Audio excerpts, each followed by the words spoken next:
मुंबई की तेज बारिश ने आज जैसे पूरे शहर को रोक दिया था। लेकिन नंदनी के पास रुकने का कोई ऑप्शन नहीं था।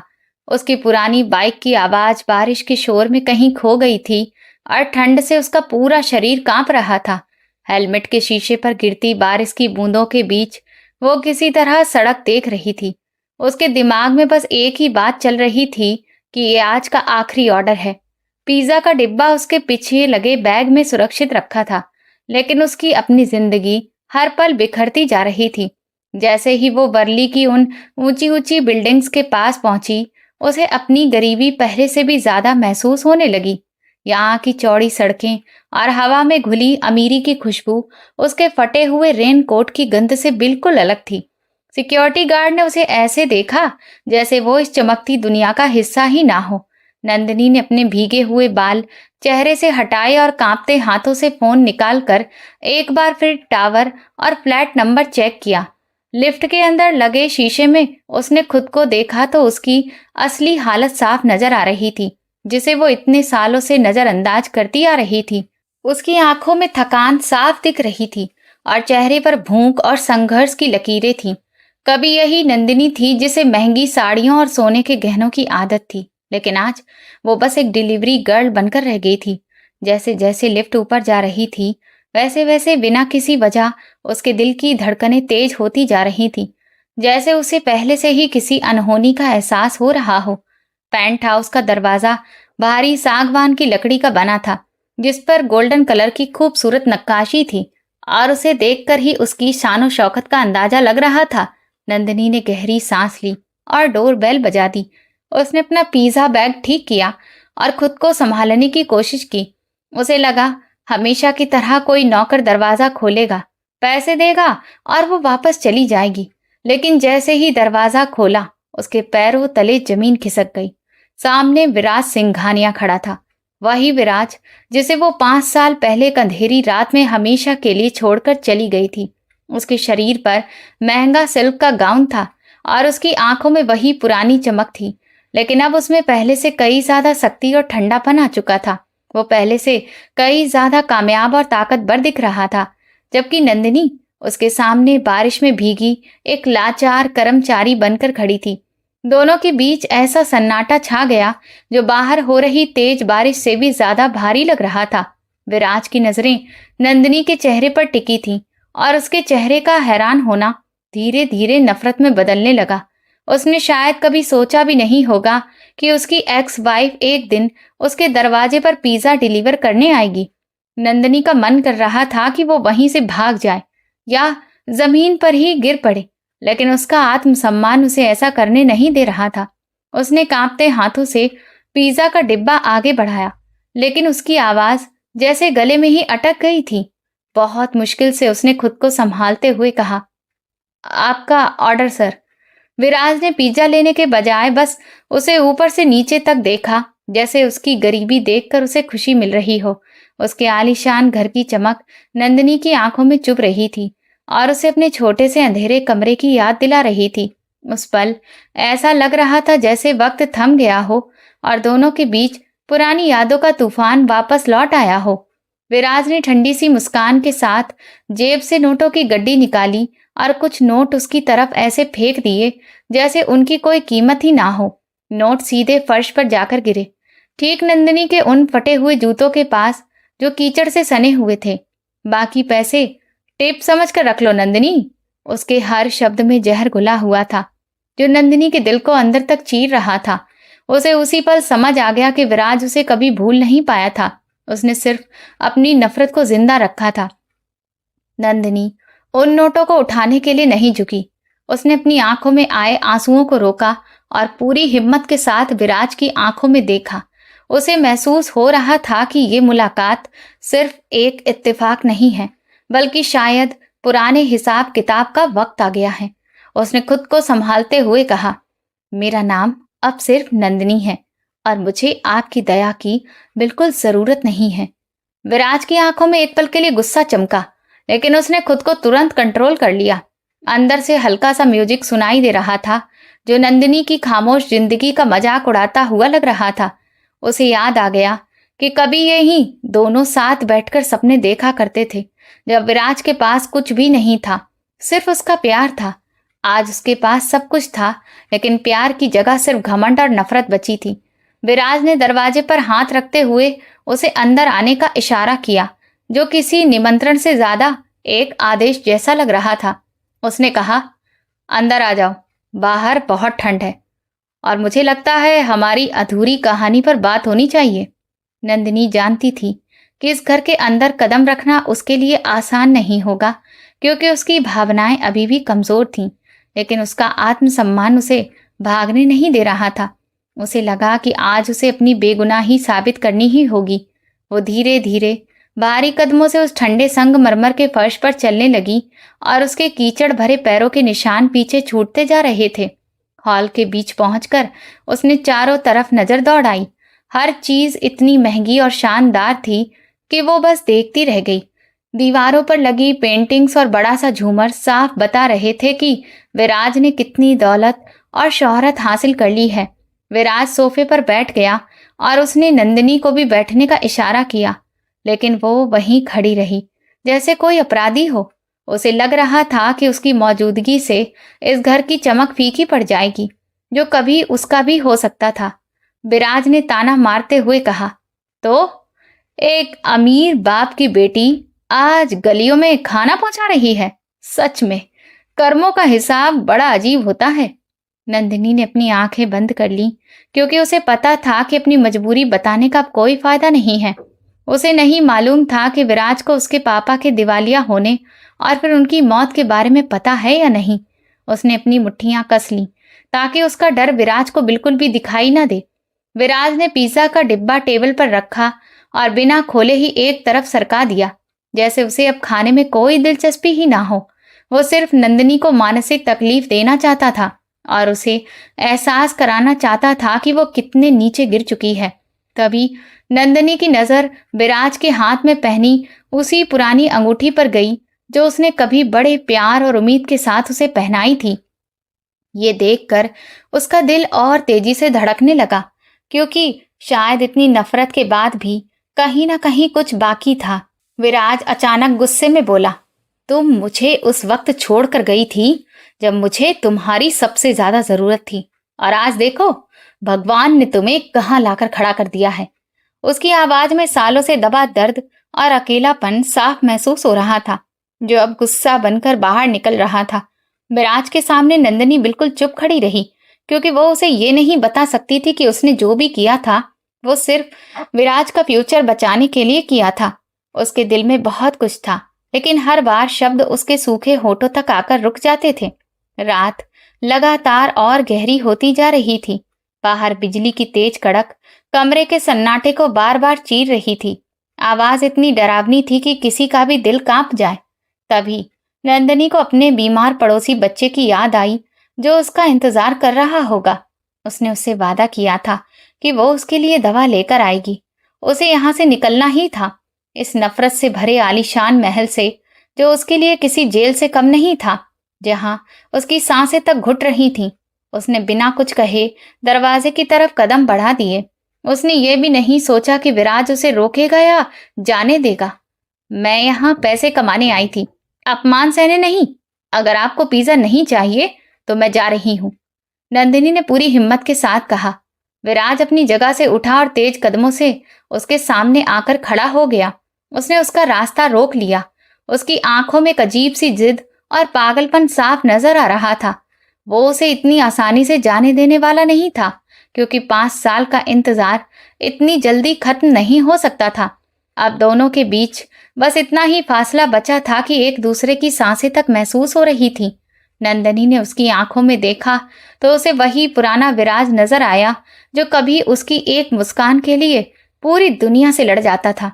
लेकिन अब उसके सामने एक ऐसा इंसान खड़ा था जिसे दौलत ने पूरी तरह बदल दिया था और जिसके दिल में अब किसी के लिए रहम नहीं बचा था। कहाँ जाओगी नंदिनी? उस अंधेरी झुग्गी में जहां रोशनी भी आने से डरती है? विराज की ये बात सीधे नंदिनी के दिल में उतर गई और उसे उसकी सच्चाई याद दिला गई। उसने बिना कुछ बोले दरवाजा खोला और बाहर की ठंडी हवा और मूसलाधार बारिश का सामना करने के लिए खुद को तैयार कर लिया। उसे पता था आगे का रास्ता आसान नहीं होगा, लेकिन वो विराज की दी हुई किसी भी मदद के सहारे अपनी जिंदगी दोबारा नहीं जीना चाहती थी। लिफ्ट का दरवाजा बंद होने से पहले उसने आखिरी बार विराज की तरफ देखा। उसके चेहरे पर गुस्सा भी था, दर्द भी और बेबसी भी। नीचे पहुंचते ही नंदिनी दौड़कर अपनी पुरानी बाइक के पास गई। बारिश पहले से भी ज्यादा तेज हो चुकी थी, लेकिन अब उसे ठंड का बिल्कुल एहसास नहीं हो रहा था। उसके अंदर सिर्फ अपमान की आग जल रही थी। उसने मन ही मन तय कर लिया कि अब वो दोबारा कभी इस बिल्डिंग की तरफ मुड़कर भी नहीं देखेगी, चाहे उसे कितनी भी भूख और तकलीफ क्यों ना झेलनी पड़े। लेकिन किस्मत ने उसके लिए कुछ और ही सोच रखा था, क्योंकि ये तो बस एक बहुत बड़े खेल की शुरुआत थी। मुंबई की भीगी सड़कें उसके आंसुओं को अपने अंदर छुपा रही थीं, जो लगातार उसके गालों पर बह रहे थे। बारिश की बूंदें उसके चेहरे पर गिर रही थीं, लेकिन उसके मन में 5 साल पुरानी एक धूप वाली सुबह फिर से जिंदा हो गई। उस वक्त वो आज वाली नंदिनी नहीं थी, बल्कि एक खुशहाल लड़की थी, जिसके पास दुनिया की हर खुशी और हर सुख था। उसका घर हमेशा फूलों की खुशबू और संगीत से भरा रहता था। वहां दुख नाम की कोई चीज नहीं थी। उस सुनहरे अतीत और आज के दर्द भरे वर्तमान के बीच इतना बड़ा फर्क था कि कभी कभी उसे खुद यकीन नहीं होता था कि ये दोनों जिंदगियां उसी की हैं। विराज से उसकी पहली मुलाकात कॉलेज के एक छोटे से प्रोग्राम में हुई थी। वहीं उसकी सादगी ने नंदिनी का दिल जीत लिया था। विराज एक मिडिल क्लास फैमिली से था। उसके सपने बहुत बड़े थे, लेकिन जेब हमेशा खाली रहती थी। फिर भी उसके सेल्फ रिस्पेक्ट की चमक सबसे अलग थी। नंदिनी के पापा, जो एक बड़े बिजनेसमैन थे, इस रिश्ते के पूरी तरह खिलाफ थे। उनका मानना था कि गरीबी एक दिन प्यार को भी खत्म कर देती है। लेकिन नंदिनी ने दुनिया, समाज और परिवार किसी की परवाह नहीं की। उसने सिर्फ अपने दिल की सुनी और विराज का हाथ थाम लिया। दोनों ने एक छोटे से मंदिर में बहुत सादगी से शादी की, जहां गवाह सिर्फ उनकी मोहब्बत और भगवान थे। नंदिनी ने अपने महंगे कपड़े, गहने और शानो शौकत वाली जिंदगी छोड़ दी, ताकि वो विराज के साथ एक छोटे से किराए के कमरे में अपनी नई दुनिया बसा सके। शुरुआत के दिन बहुत मुश्किल थे। हर रुपए का हिसाब रखना पड़ता था, लेकिन दोनों का प्यार हर कमी को आसान बना देता था। रात में दोनों अक्सर छत पर बैठकर तारों को देखते और अपने सुनहरे कल के सपने देखते। विराज दिन रात मेहनत करता ताकि एक दिन वो नंदिनी को दुनिया की हर खुशी दे सके, और नंदिनी हर कदम पर उसकी सबसे बड़ी ताकत बनकर खड़ी रहती। उसने घर के सारे छोटे बड़े काम भी खुशी खुशी सीख लिए थे, जो उसने पहले कभी नहीं किए थे, क्योंकि उसे विराज की मुस्कान में ही अपनी पूरी दुनिया नजर आती थी। लेकिन उनकी खुशियों को बहुत जल्दी किसी की नजर लगने वाली थी। किस्मत उनके लिए एक बहुत बड़ी साजिश तैयार कर चुकी थी। अचानक नंदिनी के पापा का बिजनेस बुरी तरह डूबने लगा। मार्केट में उनकी इज्जत दांव पर लग गई। भारी नुकसान ने उन्हें अंदर से तोड़ दिया और वो कर्ज के बोझ में दबते चले गए। दूसरी तरफ विराज की माँ कुमुद देवी, जो शुरू से ही शादी के खिलाफ थीं, उन्होंने इसी मौके का फायदा उठाने का फैसला कर लिया। उन्होंने नंदिनी को धमकी दी कि अगर उसने हमेशा के लिए विराज की जिंदगी से खुद को अलग नहीं किया, तो वो विराज को एक झूठे केस में फंसा देंगी। कुमुद देवी का मानना था कि नंदिनी की वजह से उनका बेटा कभी बड़ा आदमी नहीं बन पाएगा। नंदिनी के सामने एक तरफ उसके पापा की इज्जत थी और दूसरी तरफ उसके पति का भविष्य और उसकी आजादी। उससे कहा गया कि अगर वो विराज को छोड़ देगी तो उसके पापा का पूरा कर्ज माफ कर दिया जाएगा और विराज भी पुलिस केस से बच जाएगा। नंदिनी अंदर से पूरी तरह से टूट चुकी थी। विराज को छोड़ने का ख्याल ही उसके दिल को चीर रहा था, लेकिन उसके लिए विराज की सुरक्षा सबसे ज्यादा जरूरी थी। इसलिए उसने अपने चेहरे पर एक झूठा मुखौटा पहन लिया, ताकि विराज को लगे कि वो सिर्फ पैसों के लिए उसे छोड़ रही है। उस रात जब वो विराज से मिली तो उसने अपनी आंखों के आंसू रोक लिए और चेहरे पर नफरत दिखा दी। उसने विराज से कहा कि अब वो इस गरीबी से तंग आ चुकी है और उसे ऐशो आराम की जिंदगी चाहिए, जो विराज उसे कभी नहीं दे सकता। विराज की आंखों में जो दर्द और भरोसा टूटने का एहसास था, उसने उसी पल नंदिनी को अंदर से मार दिया था। लेकिन वो मजबूर थी। वो बिना पीछे मुड़े उस घर से चली गई जिसे उसने अपने प्यार से बसाया था, और अंधेरे में कहीं खो गई। विराज को तो यही लगा कि नंदिनी ने उसे सिर्फ इसलिए छोड़ दिया क्योंकि उसके पास पैसा नहीं था। वहीं नफरत बाद में उसकी कामयाबी की सबसे बड़ी वजह बन गई। उसे बिल्कुल नहीं पता था कि नंदिनी ने अपनी पूरी जिंदगी सिर्फ इसलिए कुर्बान कर दी ताकि एक दिन विराज एक कामयाब इंसान बन सके। घर छोड़ने के कुछ ही समय बाद नंदिनी के पापा की मौत हो गई और वो पूरी तरह अकेली रह गई। इसके बाद उसने कसम खा ली कि वो कभी विराज के सामने नहीं आएगी और अपनी गुमनाम जिंदगी में ही अपने फैसले की सजा भुगतेगी। उसने अपनी पुरानी जिंदगी से जुड़ी हर चीज खत्म कर दी, यहाँ तक कि वो तस्वीरें भी जला दी जिनमें वो विराज के साथ मुस्कुरा रही थी। वो मुंबई के एक भीड़भाड़ वाले इलाके में एक छोटे से कमरे में रहने लगी, जहां गरीबी उसकी सबसे बड़ी साथी बन गई।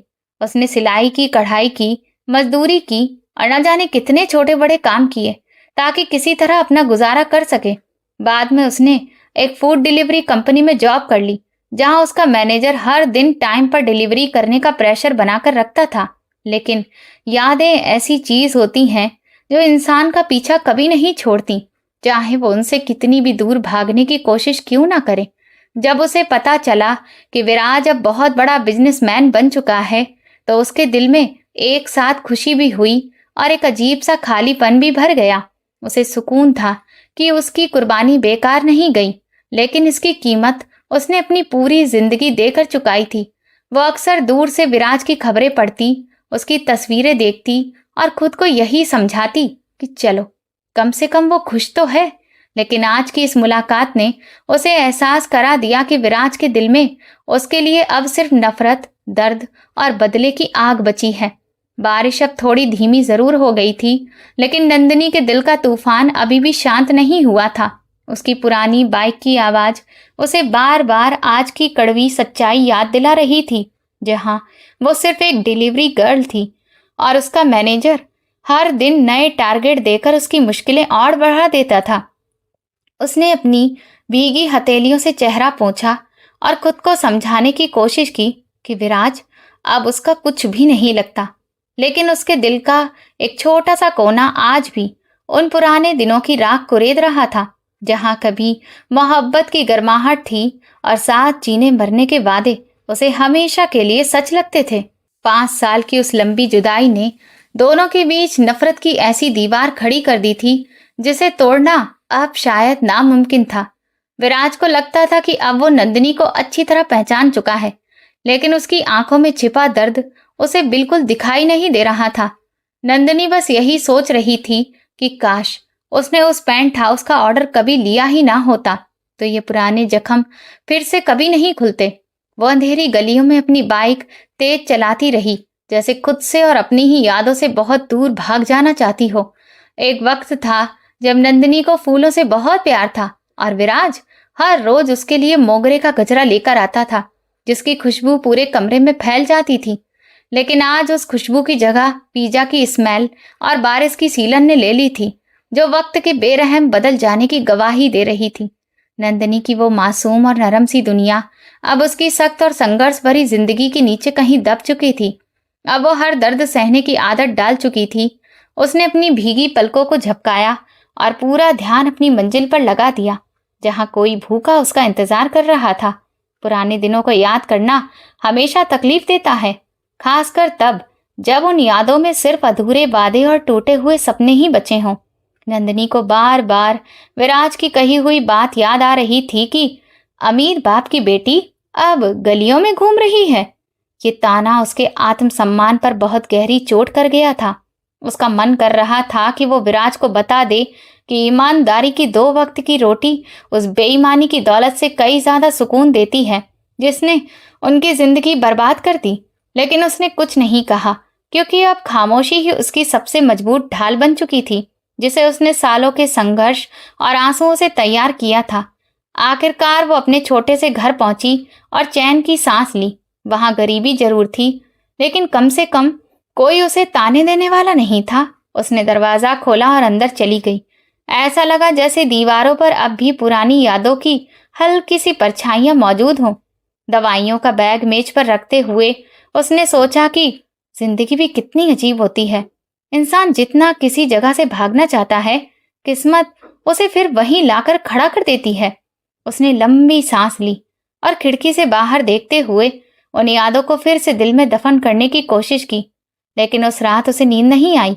आंखें बंद करते ही विराज का चेहरा सामने आ जाता, जिसमें नफरत भी थी और एक अजीब सा हक भी। उसे डर था कि विराज अब इतनी आसानी से उसका पीछा नहीं छोड़ेगा, क्योंकि उसकी आंखों में बदले की आग साफ दिखाई दे रही थी, जो सब कुछ जला सकती थी। उसने भगवान से बस यही दुआ मांगी कि उसे इतनी हिम्मत मिले कि वो इस मुश्किल वक्त का सामना कर सके और कभी अपने स्वाभिमान से समझौता ना करे। उसे महसूस हो रहा था कि कर्म का चक्र घूम चुका है और अब उसे सिर्फ किस्मत के अगले फैसले का इंतजार करना है। अगली सुबह सूरज की पहली किरण के साथ ही नंदिनी फिर काम पर जाने के लिए तैयार हो गई। उसका मन अभी भी बहुत भारी था। उसने अपने फटे हुए जूते साफ किए और वही पुरानी यूनिफॉर्म पहन ली, जो अब उसकी पहचान बन चुकी थी। उसे पता था कि ये शहर आज भी उसे उसी तरह निगलने के लिए तैयार बैठा है, लेकिन उसने हार ना मानने की कसम खा ली थी। अब उसके पास सिर्फ एक ही रास्ता था कि अतीत को पीछे छोड़कर आगे बढ़ती रहे, चाहे रास्ता कितना भी मुश्किल क्यों ना हो। सड़क पर चलते हुए उसे हर चेहरा विराज जैसा लगने लगा और हर बड़ी कार उसे उसके पुराने दिनों की याद दिला रही थी। वो भूल जाना चाहती थी कि कभी वो ऐसी नंदिनी थी जिसे दुनिया की कोई परवाह नहीं थी, क्योंकि अब वो जिम्मेदार नंदिनी थी। संघर्ष ने उसे सिखा दिया था कि आंसू बहाने से पेट नहीं भरता, बल्कि पसीना बहाने से ही इज्जत और जिंदगी दोनों बचती है। उसने बाइक स्टार्ट की और फिर उसी शहर की भीड़, शोर और धूल में खो गई। उसने कभी नहीं सोचा था कि विराज उसे एक मामूली डिलीवरी गर्ल के रूप में देखेगा, और यही बात उसे अंदर से तोड़ रही थी। क्या उसकी सारी कुर्बानी का यही नतीजा था कि बदले में उसे सिर्फ बेइज्जती और तिरस्कार मिले, जबकि उसने जो कुछ किया था सिर्फ विराज के लिए किया था? ये सवाल उसके अंदर बार बार उठ रहा था, लेकिन जवाब कहीं नहीं था। चारों तरफ सिर्फ खामोशी थी। उसने खुद को संभाला और अपना ध्यान काम पर लगा दिया, क्योंकि पहला ऑर्डर उसके मोबाइल की स्क्रीन पर आ चुका था। जिंदगी के इस मोड़ पर उसे समझ आने लगा था कि प्यार और नफरत के बीच की लाइन बहुत पतली होती है और कई बार दोनों में फर्क करना मुश्किल हो जाता है। विराज की कामयाबी देखकर उसे खुशी तो हो रही थी, लेकिन उसका बदला हुआ रवैया उसे अंदर तक हिला रहा था। क्या सच में पैसा इंसान के दिल से दया और पुरानी यादें खत्म कर देता है, या फिर ये सिर्फ दुनिया को दिखाने वाला एक नकाब होता है? वो इन्हीं बातों में उलझी हुई थी और शहर की रफ्तार उसे अपने साथ बहाए जा रही थी। उसे महसूस हुआ कि कर्म का फल सिर्फ सजा नहीं देता, बल्कि इंसान को सच का सामना करने की ताकत भी देता है, चाहे वो सच कितना भी कड़वा क्यों ना हो। शायद कल की मुलाकात इसी बात का इशारा थी कि अब उसे अपने अतीत की परछाइयों से पूरी तरह बाहर निकलना होगा। उसे अपनी नई जिंदगी बिना किसी बोझ के जीनी होगी, चाहे उसमें सुख सुविधाएं ना हो, लेकिन सुकून जरूर होना चाहिए। नंदिनी ने लंबी ठंडी सांस ली और फिर अपने काम में लग गई। उसे भरोसा था कि भगवान जो करता है अच्छे के लिए ही करता है। अगली सुबह जब नंदिनी पिज्जा आउटलेट पहुंची तो उसके मैनेजर ने उसे एक खास इंस्ट्रक्शन दिया। एक इम्पोर्टेंट कस्टमर ने खास तौर पर उसी से डिलीवरी कराने की डिमांड की थी और इसके लिए एक्स्ट्रा चार्ज भी दिया था। नंदिनी तुरंत समझ गई कि ये विराज की ही चाल है, जो उसे बेइज्जत करने का कोई मौका नहीं छोड़ना चाहता। लेकिन वो मना भी नहीं कर सकती थी, क्योंकि नौकरी चली गई तो उसका गुजारा कैसे होता। उसने भारी मन से बैग उठाया और फिर उसी आलीशान बिल्डिंग की तरफ बाइक मोड़ दी जहां उसकी सांस तक घुटने लगती थी। जब वो विराज के ऑफिस पहुंची तो वहां का नजारा देखकर उसकी आंखें खुली की खुली रह गईं। आसमान छूती हुई बिल्डिंग और चारों तरफ शीशे की दीवारें, जिनसे पूरा शहर दिखाई दे रहा था। सिक्योरिटी वालों ने उसे रोका, लेकिन जैसे ही उसने अपना नाम बताया, ऊपर से तुरंत उसे भेजने का ऑर्डर आ गया। लिफ्ट जितनी तेजी से ऊपर जा रही थी, उससे कहीं ज्यादा तेजी से उसकी धड़कन बढ़ रही थी। अपने धूल और पसीने से भरे कपड़ों में उसे खुद पर शर्म आने लगी। उसे लग रहा था जैसे वो ऐसी दुनिया में पहुंच गई है जहां उसके जैसे लोगों की कोई जगह ही नहीं है। विराज अपने कैबिन में बैठा हुआ था। उसके साथ बिजनेस पार्टनर और विदेशी इन्वेस्टर्स बैठे थे। जैसे ही नंदिनी अंदर गई, पूरे कमरे में सन्नाटा छा गया और सबकी नजरें उसी पर टिक गईं। विराज ने हल्की सी मुस्कान के साथ उसकी तरफ देखा और अपने दोस्तों से कहा, ये है मेरी सबसे भरोसेमंद डिलीवरी पार्टनर जो हमेशा टाइम पर पहुंचती है। उसकी आवाज में साफ साफ ताना छिपा हुआ था। नंदिनी का सिर शर्म से झुक गया क्योंकि वो समझ चुकी थी कि विराज ये सब सिर्फ उसे नीचा दिखाने के लिए कर रहा है। विराज ने मेज पर रखी फाइलें हटाई और उसे पिज्जा वहीं रखने का इशारा किया। कमरे में बैठे लोग धीरे धीरे उसके बारे में बातें कर रहे थे और उसकी गरीबी पर हंस रहे थे। उनकी बातें नंदिनी के कानों तक साफ पहुंच रही थीं। विराज ने सख्त आवाज में कहा, पैसे तो तुम्हें मिल ही जाएंगे, लेकिन आज यहीं रुककर ये भी देख लो कि असली कामयाबी कैसी होती है। इसके बाद उसने उसे कमरे के एक कोने में खड़े रहने को कहा, जैसे वो कोई इंसान नहीं बल्कि कोई सामान हो। नंदिनी के अंदर गुस्सा उबल पड़ा, लेकिन उसे अपने दिवंगत पापा का चेहरा याद आ गया और उसने खुद को बड़ी मुश्किल से रोक लिया। कमरे में करोड़ों की डील साइन हो रही थी और नंदिनी चुपचाप सब देख रही थी। उसे याद आया कि कभी विराज एक छोटी सी नौकरी के लिए दर दर भटकता था और आज वही लोगों की किस्मत का फैसला कर रहा था। लेकिन अब उसका दिल पत्थर बन चुका था। उसकी आंखों में दया की एक बूंद भी नहीं बची थी, सिर्फ ठंडापन था। नंदिनी को लगा कि बेहिसाब पैसे ने उससे उसका वही पुराना विराज छीन लिया जिससे उसने कभी दिल से प्यार किया था। दोपहर की तेज धूप खिड़कियों से अंदर आ रही थी, लेकिन एसी की ठंडक नंदिनी को सुकून देने की बजाय चुभ रही थी। विराज एक एक करके अपनी सारी प्रॉपर्टी और बिजनेस के बारे में बताने लगा। ऐसा लग रहा था जैसे वो कोई हिसाब किताब नहीं बल्कि अपनी जीत का ऐलान कर रहा हो। उसने बताया कि कैसे उसने उन सब लोगों को मिट्टी में मिला दिया जिन्होंने कभी उसकी बेइज्जती की थी। नंदिनी अच्छी तरह समझ रही थी कि उसकी हर बात सीधा उसी पर वार थी, क्योंकि विराज की नजर में सबसे बड़ी गुनहगार वही थी। फिर भी वो चुप रही क्योंकि उसे पता था कि अभी सच बोलने का ना तो सही वक्त था और ना ही सही जगह, और वो किसी भी हाल में हार मानने वालों में से नहीं थी। तुम्हें क्या लगा था नंदिनी कि मुझे छोड़कर तुम खुश रह लोगी और मैं बर्बाद हो जाऊंगा? विराज उसके बिल्कुल पास आकर धीमी आवाज में बोला। उसकी आवाज में नफरत भी थी और अपनी जीत का घमंड भी। वही घमंड नंदिनी को अंदर तक डरा रहा था। उसने नंदिनी के हाथ से हेलमेट छीनकर मेज पर जोर से पटक दिया। आज से तुम हर रोज लंच यहीं लेकर आओगी। तुम्हारी कंपनी के साथ मेरा नया कॉन्ट्रैक्ट हो चुका है, उसने पूरे हक से कहा। नंदिनी को लगा जैसे किसी ने उसके गले में फंदा डाल दिया हो, जिससे निकलना अब लगभग नामुमकिन था। उसने विरोध करना चाहा, लेकिन विराज ने उसके सामने एक चेक रख दिया जो उसके आउटलेट के नाम था। मैंने तुम्हारी पूरी फ्रेंचाइजी खरीदने का फैसला कर लिया है, मतलब कि अब तुम मेरी एम्प्लॉय हो। ये कहते हुए वो जोर से हंस पड़ा। उसकी हंसी नंदिनी के कानों में ऐसे चुभ रही थी जैसे कोई पिघला हुआ शीशा डाल रहा हो। उसे अपनी बेबसी पर रोना आ रहा था। वो अब उस खेल की सिर्फ एक मोहरा बन चुकी थी जो विराज ने बहुत सोच समझकर उसके लिए तैयार किया था। उसे महसूस हो गया था कि अब उसकी हर छोटी बड़ी हरकत पर विराज की नजर रहेगी। विराज ने अपनी सेक्रेटरी को बुलाया और कहा कि नंदिनी के लिए वीआईपी पास बनवा दो ताकि उसे कभी कोई रोक ना सके। ये कोई सुविधा नहीं थी, बल्कि एक ऐसी अदृश्य जंजीर थी जो उसे बार बार विराज के सामने खड़ा कर देती। नंदिनी ने जैसे ही वो पास हाथ में लिया, उसे वो किसी बोझ की तरह भारी महसूस हुआ। उसने खिड़की से नीचे देखा जहां लोग चींटियों की तरह भागते नजर आ रहे थे। उसे अपनी हालत भी बिल्कुल वैसी ही लगी। अब उसे यकीन हो गया था कि विराज तब तक उसका पीछा नहीं छोड़ेगा जब तक उसे अंदर से पूरी तरह से तोड़ ना दे। जब सारे मेहमान चले गए तो कमरे का सन्नाटा और भी डरावना हो गया।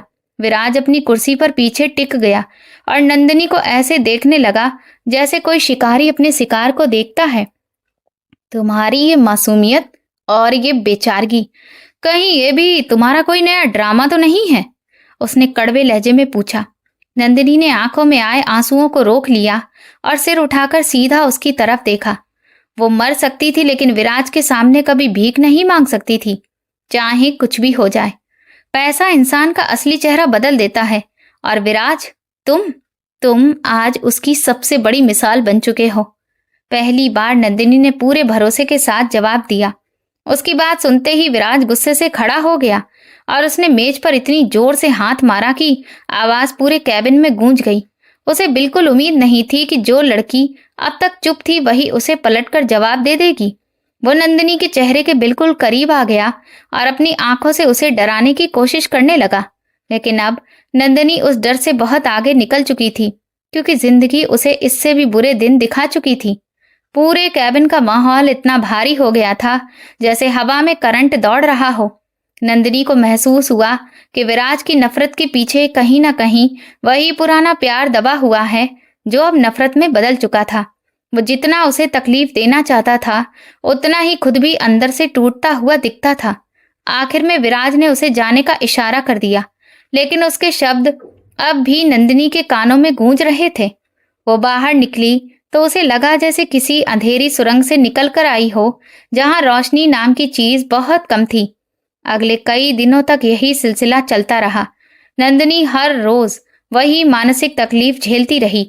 कभी विराज उसे घंटों बाहर बैठाकर इंतजार करवाता, तो कभी उसके लाए हुए खाने को सबके सामने डस्टबिन में फेंक देता। वो सब कुछ चुपचाप सहती रही, क्योंकि उसे अपने बीमार पड़ोसी के इलाज के लिए पैसों की बहुत जरूरत थी। उसकी ये खामोशी विराज को और ज्यादा परेशान कर रही थी, क्योंकि वो चाहता था कि नंदिनी उसके सामने टूट जाए। लेकिन हर गुजरते दिन के साथ नंदिनी पहले से ज्यादा मजबूत होती जा रही थी। एक दिन विराज उसे अपनी माँ कुमुद देवी की बड़ी सी तस्वीर के सामने ले गया। याद है तुम्हें? इन्होंने ही कहा था कि तुम कभी मेरे लायक नहीं हो सकती। उसने तस्वीर को देखते हुए कहा।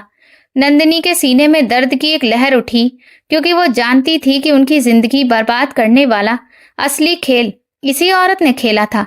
वो सब सच बता देना चाहती थी, लेकिन उसने खुद को रोक लिया। उसे लगा अभी विराज सच सुनने की हालत में नहीं है। फिर विराज ने उसे अपनी महंगी घड़ी दिखाई और कहा कि इसकी कीमत तुम्हारी 10 साल की कमाई से भी ज्यादा है।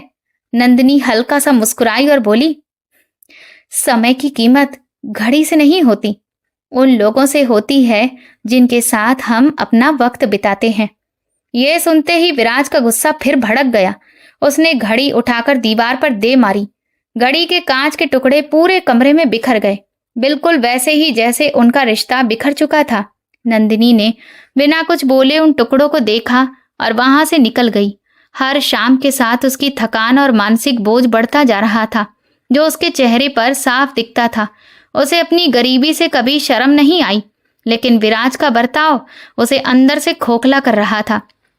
वो अक्सर सोचती कि क्या कभी विराज को उस कुर्बानी का सच पता चलेगा जो उसने उसे बचाने के लिए दी थी। लेकिन अगले ही पल वो खुद को समझा लेती कि शायद किस्मत ने उनके लिए यही लिखा था कि दोनों अपनी अपनी आग में जलते रहें। उसने बाइक स्टार्ट की और फिर उन्हीं तंग गलियों की तरफ निकल गई जहां उसका छोटा सा घर था। रास्ते भर उसे विराज की बातें याद आती रहीं। अब वो सिर्फ प्रॉफिट और लॉस की भाषा समझता था। उसके लिए रिश्तों और जज्बातों की कोई कीमत नहीं बची थी। नंदिनी को सबसे ज्यादा दुख इस बात का था कि जिस इंसान को बचाने के लिए उसने सब कुछ खो दिया, वही इंसान आज खुद को ही खो चुका था। उसकी दौलत ने उसे बड़ा महल तो दे दिया था, लेकिन उस महल में खुशियां कहीं नहीं थी। भीड़ भरे इस शहर में भी नंदिनी खुद को विराज से कहीं ज्यादा अमीर महसूस कर रही थी। अगली दोपहर जब वो फिर ऑफिस पहुंची तो उसने देखा कि विराज किसी पुरानी फाइल को बड़े ध्यान से देख रहा था। उसके चेहरे पर एक अजीब सी उलझन थी जो नंदिनी ने पहले कभी नहीं देखी थी। उसने चुपचाप खाना मेज पर रखा और वापस जाने लगी। तभी विराज ने उसे रोक लिया। आज उसकी आवाज में पहले जैसी कड़वाहट नहीं थी, बल्कि कोई अनकहा सवाल छिपा हुआ था। नंदिनी? वो रुक गई और पलटकर उसकी तरफ देखा तो उसे उसकी आंखों में वही पुरानी तड़प नजर आई जिसे वो कभी बहुत अच्छी तरह पहचानती थी। तुमने कभी मुझसे नफरत नहीं की ना नंदिनी? इतना सब होने के बाद भी तुम इतनी शांत कैसे रह लेती हो? विराज ने धीमी आवाज में पूछा। नंदिनी ने खिड़की के बाहर उड़ते हुए एक पक्षी को देखा और फिर बहुत धीरे से बोली, नफरत कमजोर लोग करते हैं विराज। मैंने तो जिंदगी में इतना कुछ खो दिया है कि अब सिर्फ सुकून से जीना सीख लिया है। उसकी बात सुनकर विराज के पास कोई जवाब नहीं था। वो बस उसे जाते हुए देखता रह गया। उस पल दोनों के बीच खड़ी नफरत की दीवार में पहली बार एक छोटी सी दरार पड़ती हुई महसूस हुई। शहर अपनी रफ्तार से भाग रहा था, लेकिन उन दोनों की जिंदगी जैसे एक ऐसी जगह आकर रुक गई थी जहां से आगे बढ़ना आसान नहीं था। विराज की अमीरी और नंदिनी की गरीबी के बीच अब एक नया और अनकहा युद्ध शुरू हो चुका था। ये लड़ाई किसी बिजनेस की नहीं, दिल की थी। विराज को अब लगने लगा था कि वो नंदिनी को जितना झुकाने की कोशिश करता है, वो उतनी ही मजबूत होकर उसके सामने खड़ी हो जाती है।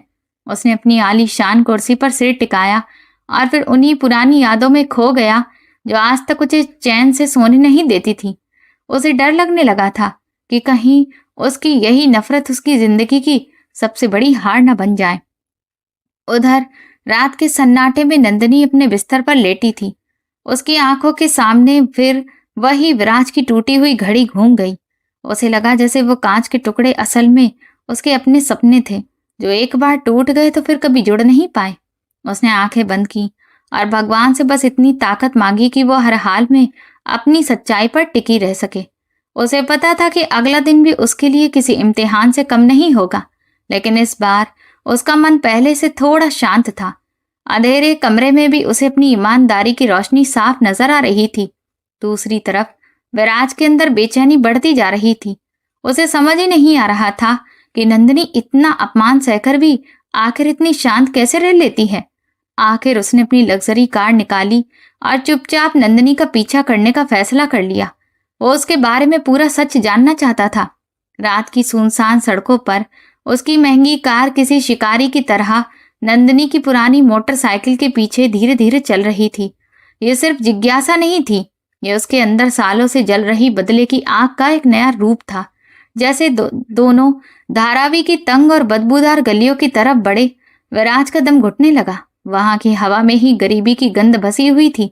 वो देख रहा था कि नंदिनी कितनी आसानी से अपनी बाइक उन तंग गलियों से निकाल रही थी जहां रोशनी तक जाने से डरती थी। पीछे चमचमाता शहर छूट चुका था और सामने सिर्फ टूटी छतें और प्लास्टिक से ढके छोटे छोटे घर थे।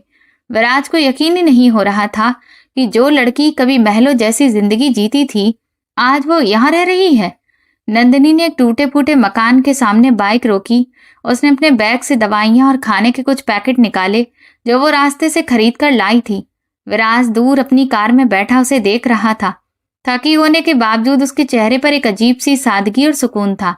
उसने अपनी भीगी साड़ी ठीक की और लोहे की सकरी सीढ़ियां चढ़कर ऊपर बने छोटे से कमरे में चली गई। विराज ने भी कार थोड़ी दूर खड़ी की और चुपचाप पैदल उसके पीछे चल पड़ा। जब वो कमरे के दरवाजे तक पहुंचा तो उसने देखा कि नंदिनी एक बूढ़ी और बीमार औरत के पैर दबा रही थी। वो औरत उसके एक पुराने सहकर्मी की मां थी जिसकी मौत हो चुकी थी और अब नंदिनी ही उसका एकमात्र सहारा थी। कमरे की दीवारों में सीलन भरी हुई थी और रोशनी के नाम पर सिर्फ एक हल्का सा बल्ब जल रहा था जो बार बार टिमटिमा रहा था। ये सब देखकर विराज का दिल जोर से धड़कने लगा। नंदिनी उस बूढ़ी औरत से इतनी मोहब्बत और अपनेपन से बात कर रही थी जैसे वो उसकी अपनी माँ हो। तभी पास के दो छोटे बच्चे दौड़ते हुए आए और नंदिनी से लिपट गए। उनकी आंखों में उसे देखकर सच्ची खुशी साफ नजर आ रही थी। नंदिनी ने अपने बैग से बिस्कुट के पैकेट निकाले और दोनों बच्चों को दे दिए जैसे वो उनकी अपनी माँ या बड़ी बहन हो। विराज ने देखा कि वो खुद भूखी थी, लेकिन फिर भी उन बच्चों और उस बूढ़ी औरत की सेवा करते हुए उसके चेहरे पर सुकून था। उसके चेहरे पर वही पुरानी ममता थी जिसने कभी विराज की अकेली जिंदगी में भी प्यार भर दिया था। उसे याद आया कि ऑफिस में उसने नंदिनी का कितना बुरा अपमान किया था, उसकी गरीबी का सबके सामने मजाक उड़ाया था। लेकिन यहाँ जो वो देख रहा था वो उसकी बनाई हुई बेवफा नंदिनी की तस्वीर से बिल्कुल अलग था। पहली बार उसे अपनी दौलत और अपने घमंड पर शर्म आने लगी। उसे महसूस हुआ कि वो अब तक सिर्फ नफरत की नजर से ही सब कुछ देखता रहा। नंदिनी ने बूढ़ी औरत को दवाई दी और फिर उसका फटा हुआ कंबल ठीक से उड़ा दिया ताकि उसे रात में ठंड ना लगे। उसके बाद उसने कमरे के कोने में रखी भगवान कृष्ण की छोटी सी मूर्ति के सामने दिया जलाया और काफी देर तक हाथ जोड़कर प्रार्थना करती रही। विराज खिड़की के पीछे खड़ा ये सब देख रहा था। उसे ऐसा लगा जैसे वो किसी ऐसी औरत को देख रहा हो जो खुद हजार दुखों में जी रही है, लेकिन फिर भी दूसरों के लिए उम्मीद बनी हुई है। उसके दिल में नफरत की जो मजबूत दीवार थी, उसमें अब दरारें पड़ने लगी थीं। कमरे के एक कोने में एक छोटी सी मेज रखी थी, जिस पर नंदिनी के पापा की धूल से ढकी तस्वीर रखी थी और उसके सामने कुछ सूखे फूल पड़े थे। विराज ने देखा कि नंदिनी ने तस्वीर को साफ किया और आंखें बंद कर ली, जैसे वो अपने पापा से माफी मांग रही हो। अब उसे लगने लगा था कि जरूर उस रात के पीछे कोई बहुत बड़ी मजबूरी रही होगी। उसका दिल अपराध बोध से भरने लगा और बरसों बाद उसकी आंखों में भी नमी उतर आई। तभी एक छोटा बच्चा खेलते खेलते गिर गया और जोर जोर से रोने लगा। नंदिनी तुरंत उसके पास गई, उसे गोद में उठाया और प्यार से चुप कराने लगी। उसका स्पर्श किसी जादू से कम नहीं था। विराज ये देखकर अंदर तक हिल गया। उसे अब समझ आने लगा था कि नंदिनी ने अपनी सारी खुशियां छोड़कर ये मुश्किल जिंदगी शायद दूसरों के लिए चुनी थी या फिर मजबूरी में जी रही थी।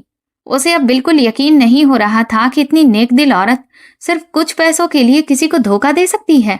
उसके दिमाग में पुरानी यादों और आज अपनी आंखों से देखी सच्चाई के बीच भयंकर लड़ाई चल रही थी। रात और गहरी हो चुकी थी। गलियों में पूरी तरह सन्नाटा फैल गया था।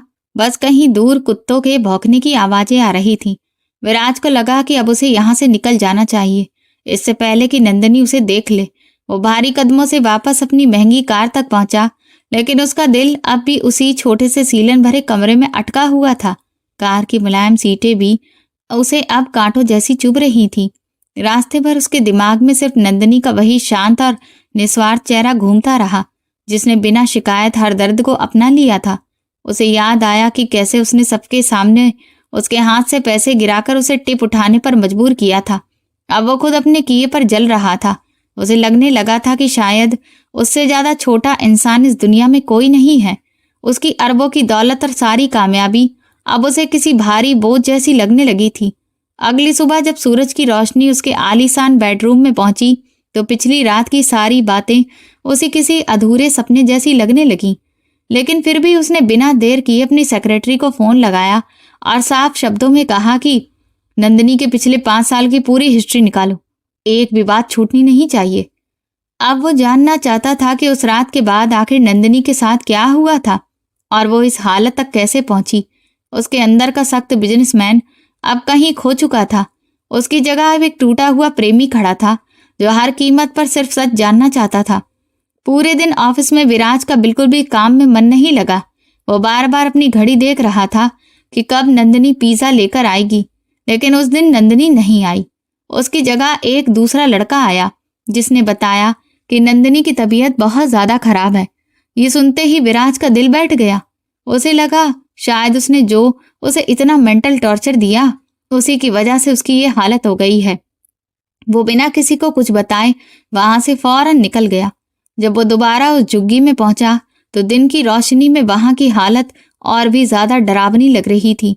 लोग उसकी महंगी गाड़ी और उसे हैरानी से देख रहे थे, लेकिन विराज को तो किसी की कोई परवाह ही नहीं थी। उसे बस नंदिनी तक पहुंचना था। वो सीधा उस छोटे से कमरे में गया जहां नंदिनी फटी हुई चटाई पर पड़ी थी। तेज बुखार की वजह से उसका पूरा शरीर कांप रहा था। उसकी आंखें बंद थीं और वो बेहोशी में कुछ बड़बड़ा रही थी। विराज ने जैसे ही उसके शब्द सुने उसका दिल ही दहल गया। विराज, विराज, मुझे माफ कर दो, मैंने ये सब तुम्हारे लिए किया। ये सुनते ही ऐसा लगा जैसे विराज के पैरों तले से जमीन ही खिसक गई हो। उसने धीरे से नंदिनी का हाथ अपने हाथ में लिया। उसका हाथ बुखार से तप रहा था।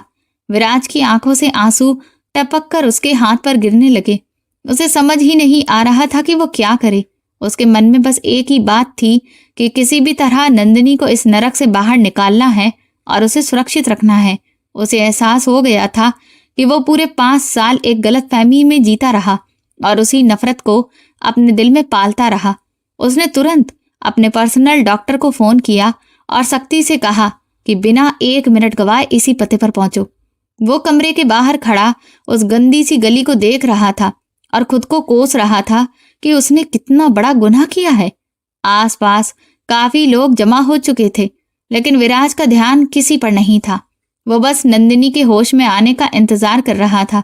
उसे पहली बार समझ आया कि असली दौलत पैसे नहीं बल्कि इंसान का किरदार होता है, और नंदिनी ने आखिरी सांस तक उसी किरदार को निभाया था। थोड़ी देर बाद डॉक्टर पहुंच गया और उसने नंदिनी को चेक किया। डॉक्टर ने बताया कि जरूरत से ज्यादा मेहनत और कुपोषण की वजह से ही उसकी हालत इतनी खराब हुई है। विराज ने डॉक्टर से कहा कि दुनिया की सबसे अच्छी दवाइयां लगाओ, लेकिन उसकी देखभाल में कोई कमी नहीं होनी चाहिए। फिर वो वहीं जमीन पर बैठ गया। उसे अपनी महंगी पैंट की भी कोई परवाह नहीं थी। वो बस नंदिनी के पीले पड़ चुके चेहरे को देखता रहा। उस पल उसे लगा कि वो अपनी सारी दौलत, अपनी सारी कामयाबी और अपना पूरा घमंड नंदिनी के कदमों में रख सकता है। थोड़ी देर बाद नंदिनी ने धीरे धीरे आंखें खोली। सामने विराज को देखकर उसे लगा शायद वो सपना देख रही है या फिर उसकी मौत करीब आ गई है। तुम यहाँ क्यों आए हो? मुझे मेरे हाल पर छोड़ दो, नंदिनी ने बहुत कमजोर आवाज में कहा। विराज ने उसके हाथों को थाम लिया और उसकी आंखों से आंसू बहने लगे। मैं अब तुम्हें कभी छोड़कर नहीं जाऊंगा नंदिनी, अब मुझे सब सच पता चल गया है, उसने रोते हुए कहा। बाहर फिर से बारिश शुरू हो चुकी थी, लेकिन इस बार वो बारिश डर नहीं बल्कि बरसों का दर्द ढोती हुई लग रही थी। विराज ने नंदिनी को सहारा देकर थोड़ा बैठाया और उसे पानी पिलाया। उसकी आंखों में अब सिर्फ प्यार, अपनापन और पूरा समर्पण था। उसे पता था कि अभी बहुत सारे सवालों के जवाब मिलने बाकी हैं, लेकिन सबसे पहले उसे नंदिनी का टूटा हुआ भरोसा वापस जीतना होगा। वो रात दोनों की जिंदगी में एक नई शुरुआत की पहली और सबसे जरूरी सीढ़ी बनने वाली थी। उस छोटे से कमरे में जहां अब तक सिर्फ गरीबी और दर्द था, आज पहली बार उम्मीद ने दस्तक दी थी और पूरे माहौल में एक अजीब सा सुकून था। विराज ने मन ही मन कसम खाई कि जिन लोगों ने नंदिनी को इस हालत तक पहुंचाया है, उन्हें वो किसी भी कीमत पर नहीं छोड़ेगा। तभी उसे अपनी माँ का चेहरा याद आया, जो हमेशा नंदिनी को नीचा दिखाने के नए नए तरीके ढूंढती रहती थी। अब उसे हर हाल में सच जानना था, चाहे वो सच उसके अपने परिवार के खिलाफ ही क्यों ना निकल आए। उसने तुरंत अपने पुराने दोस्त दक्ष को फोन किया, जो अब शहर का जाना माना प्राइवेट इन्वेस्टिगेटर बन चुका था। विराज ने उससे नंदिनी के अचानक गायब होने और उसके पापा के बिजनेस के बर्बाद होने से जुड़ी हर जानकारी निकालने को कहा। एक हफ्ते बाद दक्ष ने उसे एक कॉफी शॉप में बुलाया, जहां माहौल बिल्कुल शांत और प्रोफेशनल था। विराज का दिल बहुत तेजी से धड़क रहा था, क्योंकि उसे लग रहा था कि वो अब उस सच के बेहद करीब पहुंच चुका है जो उसकी पूरी दुनिया बदल देगा। वो बस उस फाइल का इंतजार कर रहा था जिसमें पिछले 5 साल का हर रात छिपा था। दक्ष ने उसके सामने एक मोटी सी फाइल रखी और गहरी सांस लेकर उसकी आंखों में देखा। फिर उसने बताना शुरू किया कि किस तरह नंदिनी ने अपने पापा की इज्जत बचाने के लिए अपनी पूरी संपत्ति दांव पर लगा दी थी। उस समय विराज की कंपनी पर जो फ्रॉड का केस हुआ था, वो असल में पहले से रची गई एक साजिश थी। दक्ष ने बताया कि नंदिनी ने उन सभी लोगों का पैसा चुकाया था जो विराज को जेल भेजने की धमकी दे रहे थे। ये सुनते ही विराज के हाथ से कॉफी का कप लगभग छूट गया और उसका चेहरा बिल्कुल सफेद पड़ गया। फाइल के अंदर कुछ ऐसे दस्तावेज थे जिन पर उसकी मां कुमुद देवी के साइन थे, और उन्हें देखकर विराज पूरी तरह हिल गया। दक्ष ने बताया कि कुमुद देवी ने नंदिनी को ब्लैकमेल किया था कि अगर उसने विराज की जिंदगी से खुद को अलग नहीं किया तो वो उसे पूरी तरह से बर्बाद कर देंगी। नंदिनी के पास कोई और रास्ता नहीं था, क्योंकि वो नहीं चाहती थी कि विराज का करियर शुरू होने से पहले ही खत्म हो जाए। इसलिए उसने खुद को सबकी नजरों में बुरा बना लिया और अपने प्यार की कुर्बानी दे दी ताकि विराज अपनी मंजिल तक पहुंच सके। ये सब सुनकर विराज को लगा जैसे किसी ने उसके सीने में हजारों खंजर एक साथ घोंप दिए हों। असली सच तो ये था कि नंदिनी ने अपने सारे गहने और अपनी मां की आखिरी निशानी तक बेच दी थी ताकि विराज का स्टार्टअप बच सके। वो चुपचाप बैंकों के चक्कर लगाती रही और अपनी पहचान छिपाकर उसकी आर्थिक मदद करती रही। विराज, जिसे आज तक लगता था कि उसकी सारी कामयाबी सिर्फ उसकी मेहनत का नतीजा है, अब उसे समझ आ गया था कि उसकी उस कामयाबी में नंदिनी के त्याग का सबसे बड़ा हिस्सा था। उसे अपने वो सारे शब्द याद आने लगे जब उसने नंदिनी को लालची कहा था, जबकि सच तो ये था कि उससे ज्यादा निस्वार्थ इंसान शायद ही कोई हो सकता था। अब पछतावे का बोझ उसके कंधों पर पहाड़ की तरह टूट पड़ा था। उसने दक्ष का शुक्रिया कहा और लड़खड़ाते कदमों से अपनी कार की तरफ बढ़ गया, जहां उसका ड्राइवर उसका इंतजार कर रहा था। रास्ते भर उसके कानों में वही कड़वे शब्द गूंजते रहे जो उसने नंदिनी से कहे थे। अब उसे अपनी हर सुख सुविधा से नफरत होने लगी थी, क्योंकि ये सब उस लड़की के त्याग की नींव पर खड़ा था, जिसने बदले में कभी कुछ भी नहीं मांगा। वो बस यही सोचता रहा कि आखिर वो इतना अंधा कैसे हो गया कि नंदिनी की खामोशी और उसकी आंखों में छिपा दर्द कभी पढ़ ही नहीं पाया। उसकी अपनी आत्मा उसे बार बार धिक्कार रही थी और उसे लग रहा था कि शायद अब वो जिंदगी भर खुद को कभी भी माफ नहीं कर पाएगा। विराज सीधे उस हॉस्पिटल पहुंचा जहां उसने नंदिनी को एडमिट कराया था। उसका दिल बहुत तेज धड़क रहा था और आंखों से आंसू रुक ही नहीं रहे थे। वार्ड के बाहर खड़ा होकर वो बस नंदिनी को देखता रहा। वो अभी भी बहुत कमजोर और बिल्कुल फीकी सी लग रही थी। उसे एक एक पल याद आने लगा कि कैसे उसने नंदिनी को पिज्जा डिलीवरी करने के लिए मजबूर किया था और सबके सामने उसकी बेइज्जती की थी। आज वही सारी बातें उसके सामने किसी बड़े गुनाह की तरह खड़ी थीं, जिन्हें चाहकर भी वो मिटा नहीं सकता था। उसने अपने हाथ कसकर भींच लिए और दीवार से सिर लगाकर फूट फूट कर रोने लगा। तभी नंदिनी की आंख खुली और उसकी नजर वार्ड के दरवाजे पर खड़े विराज पर पड़ी। उसकी आंखों में अब पहले वाला गुस्सा नहीं था। विराज धीरे से उसके बेड के पास आया और घुटनों के बल बैठकर उसका कमजोर हाथ पकड़ लिया। उसकी आंखों से लगातार आंसू बह रहे थे। उसने कहा, मुझे माफ कर दो नंदिनी, अब मुझे सब सच पता चल गया है। तुमने मेरे लिए इतना सब कुछ आखिर क्यों सहा? उसकी आवाज पूरी तरह से टूट चुकी थी। नंदिनी ने उसे शांत करने की कोशिश की, लेकिन उसके अंदर अब बोलने की भी ताकत नहीं बची थी। दोनों के बीच जितनी भी दूरियां थीं, वो आज इन आंसुओं के साथ बहती हुई साफ नजर आ रही थी। नंदिनी ने गहरी सांस ली और बहुत धीमी आवाज में कहा कि उसने जो भी किया सिर्फ अपने प्यार की वजह से किया। उसने बताया कि कुमुद देवी ने उसे डरा दिया था कि अगर विराज पर अपराधी होने का दाग लग गया तो वो कभी जिंदगी में आगे नहीं बढ़ पाएगा। इसलिए उसने अपनी पूरी जिंदगी अंधेरे में डाल दी ताकि विराज का नाम पूरी दुनिया में इज्जत के साथ चमक सके। ये सुनते ही विराज को समझ आ गया कि जिस कामयाबी पर उसे इतना घमंड था, वो असल में नंदिनी का सबसे बड़ा त्याग था। उसके अंदर अपनी माँ के लिए गुस्सा और नफरत आग की तरह जलने लगी। उस शांत कमरे में सच इतना भारी था कि दोनों के दिल टूटते जा रहे थे। विराज ने वही वादा किया कि अब वो नंदिनी को कभी खुद से दूर नहीं जाने देगा और उसका हर छीना हुआ सम्मान वापस दिलाएगा। लेकिन नंदिनी की आंखों में एक अजीब सी खामोशी थी।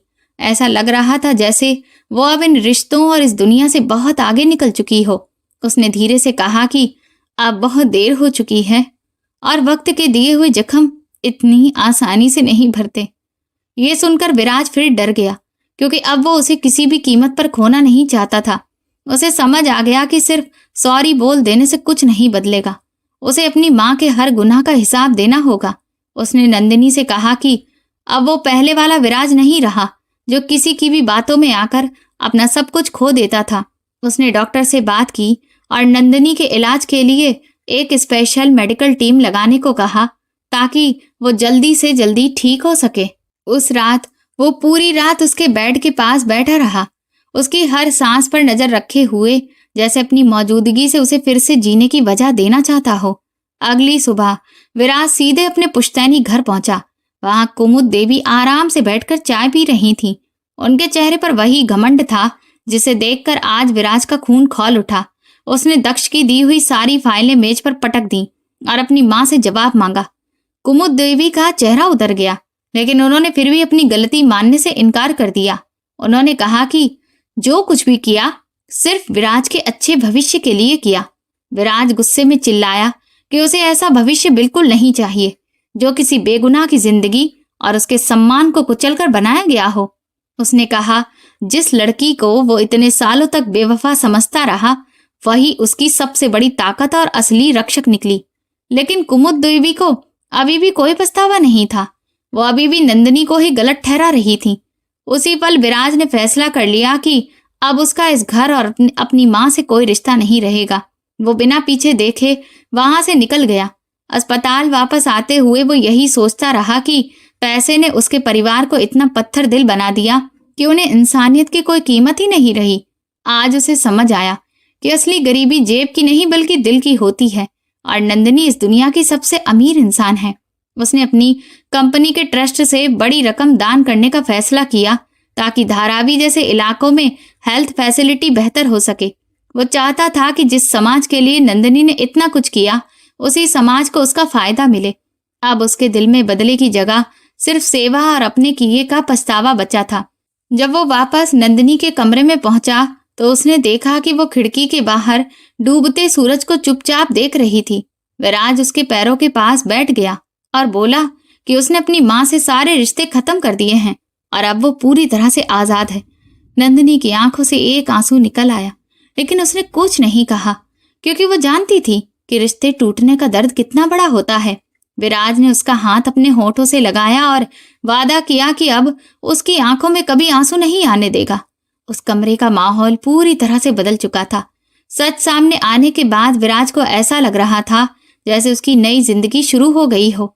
वो बार बार नंदिनी के उन त्यागों के बारे में सोचकर कांप जाता था जो उसने चुपचाप अंधेरे में रहकर किए थे। उसने मन ही मन ठान लिया कि वो नंदिनी के पापा की खोई हुई इज्जत भी वापस दिलाएगा। वो सिर्फ नंदिनी के लिए नहीं बल्कि उन सभी बीती यादों के लिए इंसाफ चाहता था जिन्हें लोगों ने भुला दिया था। अब उसकी जिंदगी का नया सफर शुरू हो चुका था जहां वो प्यार की असली कीमत समझना चाहता था। नंदिनी धीरे धीरे ठीक होने लगी थी, लेकिन उसके दिल के पुराने जख्म अभी भी उसे विराज पर भरोसा करने से रोक रहे थे।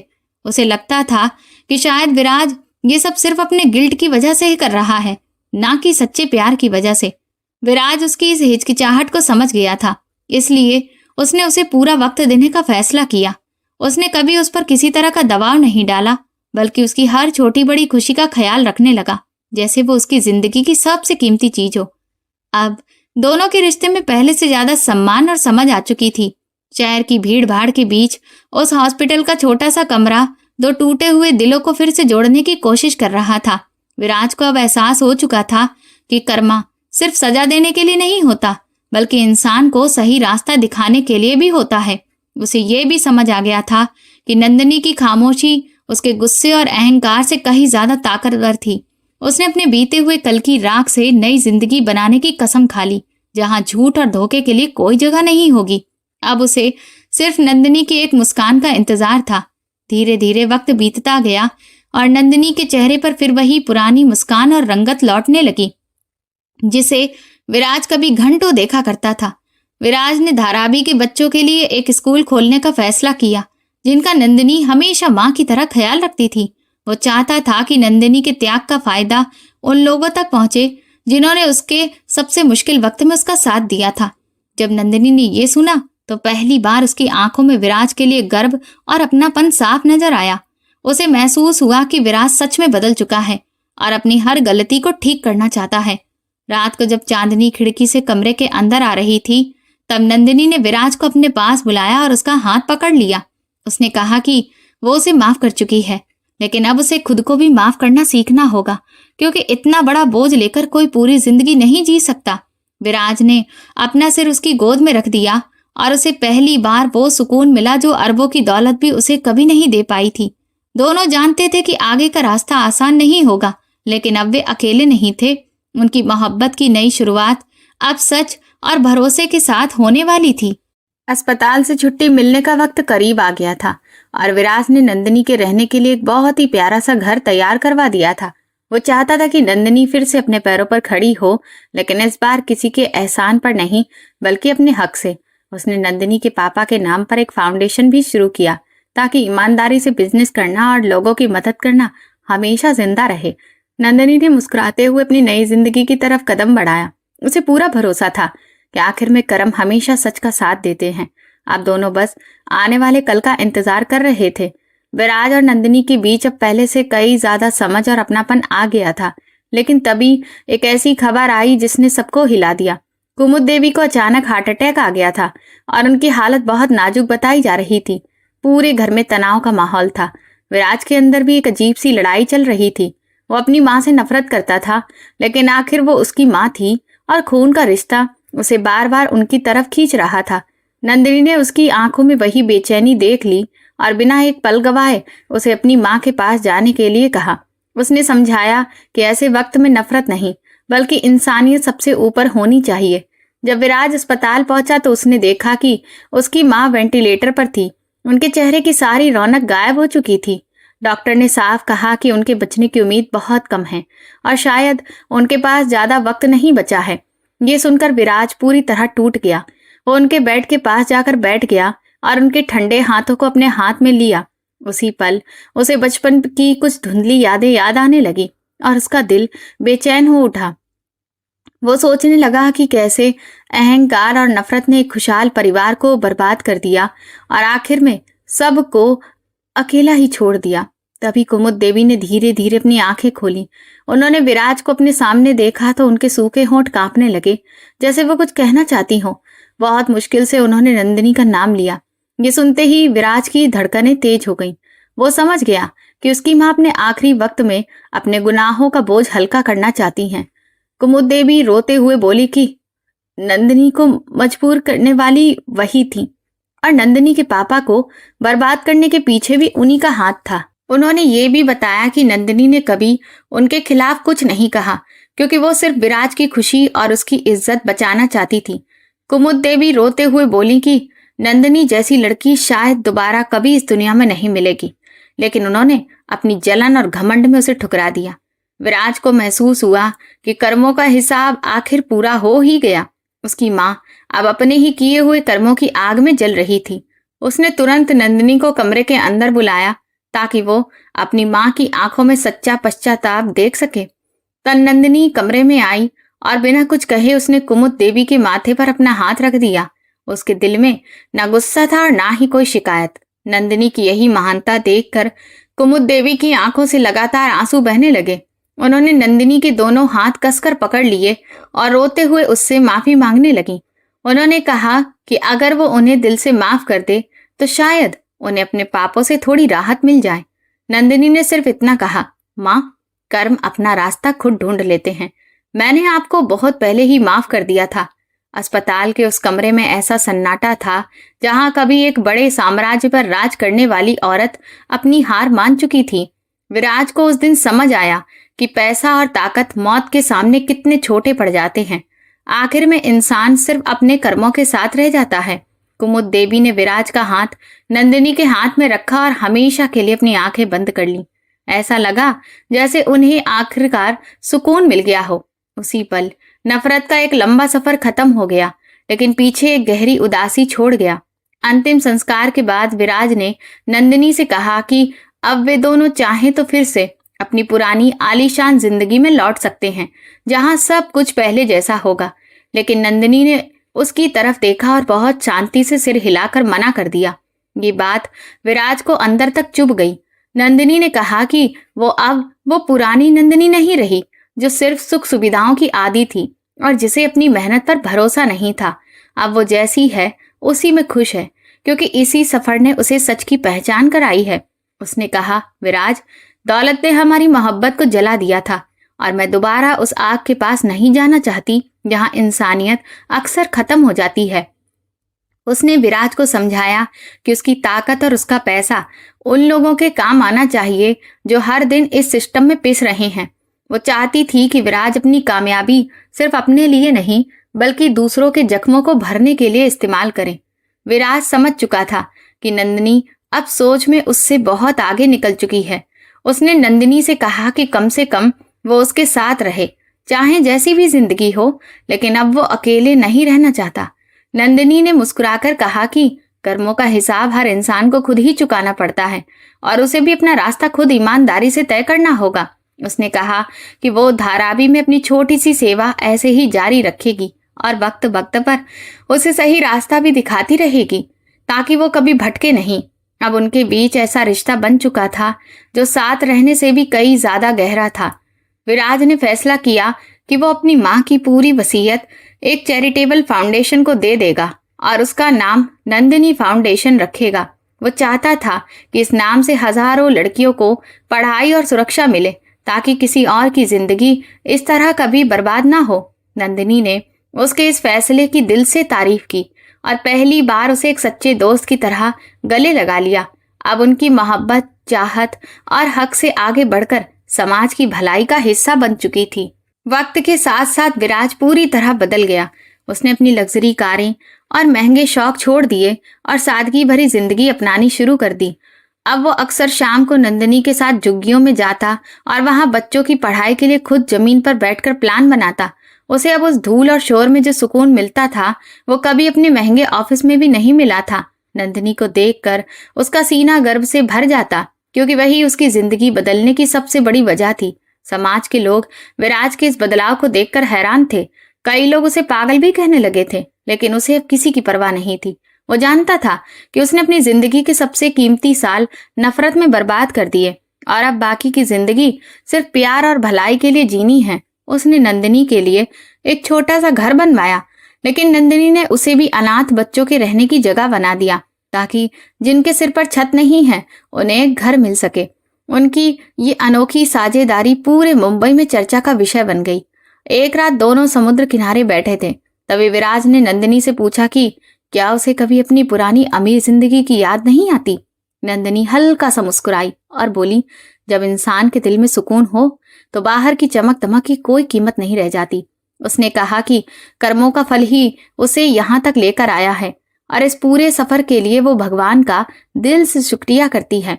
विराज को अब समझ आ चुका था कि नंदिनी ने अपने साथ हुए धोखे को ही अपनी सबसे बड़ी ताकत बना लिया था।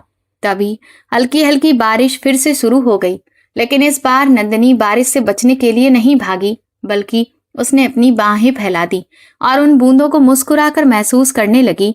उसे वही दिन याद आ गया जब इसी बारिश में वो विराज के घर पिज्जा देने गई थी और बेइज्जत होकर वापस लौटी थी। लेकिन आज उसके दिल में उस बात की कोई कड़वाहट नहीं बची थी। उसकी जगह अब सिर्फ माफी और इंसानियत ने ले ली थी, और वही उसे पहले से भी ज्यादा खूबसूरत बना रही थी। विराज उसे देख रहा था और उसे लग रहा था जैसे उसके सामने कोई पवित्र नदी बह रही हो। विराज ने हिम्मत जुटाकर धीरे से पूछा, नंदिनी, क्या कभी ऐसा दिन आएगा जब तुम मुझे अपना मानोगी? नंदिनी ने उसका हाथ थामा और मुस्कुराकर कहा, जिस दिन तुम खुद को पूरी तरह माफ कर दोगे उस दिन मैं भी तुम्हें अपना लूंगी। उसने कहा कि प्यार में बराबरी बहुत जरूरी होती है और अभी तुम्हें अपने अंदर के पछतावे को प्यार में बदलना बाकी है। नंदिनी की ये बात सीधे विराज के दिल में उतर गई और उसने उसी पल तय कर लिया कि अब वो खुद को सच में बदल कर रहेगा। कुमुद देवी के जाने के बाद उनका बड़ा सा महल बिल्कुल सूना हो गया था। विराज ने उस महल को अब एक सामुदायिक केंद्र में बदल दिया था। उसने उस घर से घमंड की हर निशानी हटा दी थी और अब वहां हर जरूरतमंद इंसान का स्वागत होता था। नंदिनी भी अक्सर वहां आती और गरीब बच्चों को कला और संस्कृति के जरिए नई राह दिखाने में विराज का साथ देती। अब दोनों एक दूसरे के साथ मिलकर समाज के लिए काम कर रहे थे। विराज को अब समझ आ गया था कि कर्म का फल सिर्फ सजा नहीं होता, बल्कि इंसान को बदलने का एक मौका भी देता है। उसकी माँ के पापों का अंत उनके पछतावे के साथ हुआ था और नंदिनी की खामोशी की जीत उसके निस्वार्थ त्याग से हुई थी। विराज ने अपनी कंपनी के बोर्ड से इस्तीफा दे दिया ताकि वो अपना पूरा समय लोगों की सेवा में लगा सके और सच के साथ जी सके। इस बदलाव के पीछे नंदिनी का सबसे बड़ा हाथ था, जिसने हर मुश्किल में उसका साथ दिया। धीरे धीरे नंदिनी भी पूरी तरह ठीक हो गई। उसके चेहरे की वही पुरानी मासूमियत और चमक फिर से लौट आई थी। अब वो पिज्जा डिलीवरी नहीं करती थी, बल्कि उन महिलाओं को ट्रेनिंग देती थी जो जिंदगी में बहुत मुश्किल हालात से गुजर रही थी। उसकी आंखों में अब डर नहीं था, बल्कि ऐसा आत्मविश्वास था जो किसी भी अंधेरे में रास्ता दिखा सकता था। विराज को लगता था कि उसे उसकी नंदिनी फिर से मिल गई है। एक शाम दोनों मंदिर में साथ बैठे थे, तभी पंडित जी ने उनसे शादी के बारे में पूछा जो अभी तक नहीं हुई थी।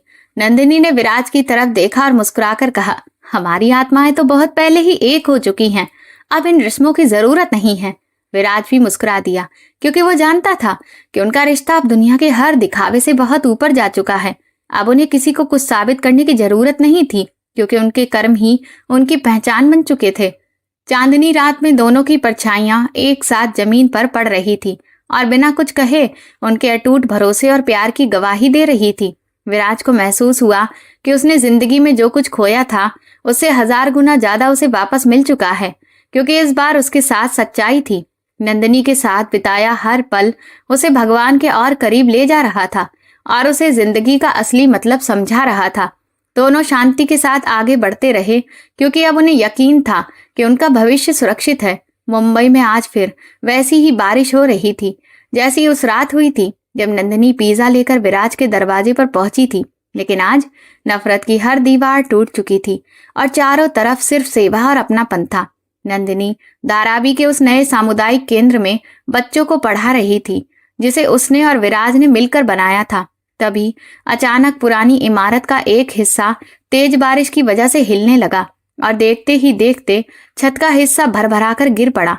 चारों तरफ चीख पुकार मच गई। नंदिनी बिना एक पल सोचे बच्चों को बचाने के लिए मलबे की तरफ दौड़ पड़ी। उसने मलबे के नीचे दबे एक छोटे बच्चे को बाहर निकालने की कोशिश की, लेकिन उसी दौरान एक भारी बीम उसके ऊपर आ गिरी। उसकी दर्द भरी आवाज बारिश के शोर में दबकर रह गई और वो बुरी तरह घायल होकर वहीं गिर पड़ी। लेकिन उसने उस बच्चे की जान बचा ली थी। आसपास के लोग तुरंत मदद के लिए दौड़े और बड़ी मुश्किल से नंदिनी को मलबे से बाहर निकाला। उसकी हालत बेहद गंभीर थी और उसका सफेद कुर्ता पूरी तरह खून से भीग चुका था। जैसे ही विराज को यह खबर मिली, उसके पैरों तले जमीन खिसक गई। वो पागलों की तरह अस्पताल की तरफ भागा। उसके चेहरे पर डर और पछतावा साफ दिखाई दे रहा था। उसके मन में बस एक ही सवाल था कि उसने तो अभी अपनी गलतियां सुधारना शुरू किया था, फिर किस्मत उसे इतनी बड़ी परीक्षा क्यों दे रही है। अस्पताल पहुंचते ही वो गलियारे में घुटनों के बल गिर पड़ा और भगवान से रो रो कर दुआ करने लगा कि उसकी जान ले लो, लेकिन नंदिनी को बचा लो। उसे अपनी अरबों की दौलत अब बिल्कुल बेकार लग रही थी, क्योंकि वो नंदिनी की एक सांस भी नहीं खरीद सकता था। डॉक्टरों ने बताया कि नंदिनी के सिर पर बहुत गहरी चोट लगी है और वो कभी भी कोमा में जा सकती है। उसके बचने की उम्मीद बहुत कम है। ये सुनकर विराज ने अपना सारा घमंड हमेशा के लिए छोड़ दिया। वो अस्पताल के छोटे से मंदिर में गया और जमीन पर सिर झुकाकर घंटों रोता रहा। उसने भगवान से वादा किया कि अगर नंदिनी बच गई तो वो अपनी सारी दौलत और बिजनेस हमेशा के लिए छोड़ देगा। उसे बस नंदिनी का साथ चाहिए था, चाहे दोनों किसी छोटे से गांव में एक साधारण जिंदगी क्यों न जिए। उसी पल उसका दिल पूरी तरह बदल चुका था। पूरी रात विराज नंदिनी के बेड के पास बैठा रहा, उसका हाथ पकड़े हुए। वो उसे उनकी पुरानी बातें और सपने सुनाता रहा। उसने उससे वादा किया कि अगर वो ठीक हो गई तो दोनों मुंबई की भागदौड़ छोड़कर किसी शांत गांव में अपनी नई जिंदगी शुरू करेंगे। वो बार बार उसके माथे को चूमता और उससे माफी मांगता रहा, क्योंकि उसे लगता था कि शायद नंदिनी उसे सुन रही है। उसकी आंखों से गिरते आंसू नंदिनी की हथेली पर पड़ रहे थे, जैसे वही आंसू उसे फिर से जिंदगी की तरफ वापस बुला रहे हों। अगली सुबह जैसे ही सूरज की पहली किरण कमरे में आई तो नंदिनी की उंगलियां हल्की सी हिली। ये देखकर विराज की जैसे जान में जान आ गई। नंदिनी ने धीरे धीरे अपनी आंखें खोली और सामने विराज को देखा। उसकी हालत बिल्कुल ऐसे लग रही थी जैसे कई दिनों से उसने खुद का बिल्कुल भी ध्यान नहीं रखा हो, लेकिन उसकी आंखों में सिर्फ और सिर्फ नंदिनी के लिए बेशुमार प्यार था। विराज ने फौरन डॉक्टर को बुलाया और किसी चमत्कार की तरह नंदिनी की तबीयत तेजी से ठीक होने लगी। ये देखकर वहां मौजूद हर इंसान हैरान रह गया। नंदिनी ने बहुत धीमी आवाज में विराज से कहा, आप रोना बंद कर दो, क्योंकि तुम्हारी दुआ आखिरकार कबूल हो गई है। अस्पताल से छुट्टी मिलने के बाद विराज ने अपने वादे के मुताबिक सिंघानिया ग्रुप के चेयरमैन की कुर्सी हमेशा के लिए छोड़ दी और सारी जिम्मेदारी प्रोफेशनल मैनेजर्स को सौंप दी। उसने अपनी आलीशान और दिखावे वाली लाइफ को हमेशा के लिए अलविदा कह दिया और नंदिनी के साथ एक छोटे से पहाड़ी गांव में बसने का फैसला कर लिया। वहां दोनों ने मिलकर एक छोटा सा स्कूल और एक अस्पताल शुरू किया, जहां वे अपना पूरा वक्त गरीब और जरूरतमंद लोगों की मदद करने में बिताने लगे। अब उनके पास कोई महंगी गाड़ी नहीं थी, लेकिन उनके चेहरे पर जो सुकून था उसकी कीमत दुनिया की कोई दौलत नहीं चुका सकती थी। गांव के उस छोटे से घर की बालकनी में बैठकर दोनों अक्सर डूबते सूरज को देखते और अपने बीते हुए संघर्षों को याद करते। नंदिनी अब पहले वाली नंदिनी नहीं रही थी। वो अब ऐसी इंसान बन चुकी थी जिसे दौलत या शोहरत नहीं बल्कि दिल का सुकून चाहिए था, और अब उसे वो मिल चुका था। विराज को भी अब समझ आ गया था कि असली अमीरी बड़े बड़े महलों में नहीं बल्कि किसी के आंसू पोंछने और उसके साथ सादगी से जिंदगी जीने में होती है। उनका प्यार अब एक मिसाल बन चुका था जिसने नफरत की हर चिंगारी को हमेशा के लिए बुझा दिया था। एक दिन नंदिनी ने मुस्कुराकर विराज से पूछा, कि क्या उसे अपनी पुरानी चमक धमक वाली दुनिया की कभी याद आती है। विराज ने जवाब देने की बजाय उसे अपनी बाहों में भर लिया और मुस्कुराकर कहा, मुझे जो सुकून इस मिट्टी के छोटे से घर में तुम्हारे साथ मिला है वो मुझे स्वर्ग में भी नहीं मिल सकता। कर्म का पूरा हिसाब अब खत्म हो चुका था और उन्हें उनके धैर्य, त्याग और सच्चे प्यार का सबसे खूबसूरत फल मिल चुका था। दोनों जानते थे कि आगे की जिंदगी भी आसान नहीं होगी, लेकिन अब उनके पास एक दूसरे का भरोसा और सच्चे प्यार की ताकत थी।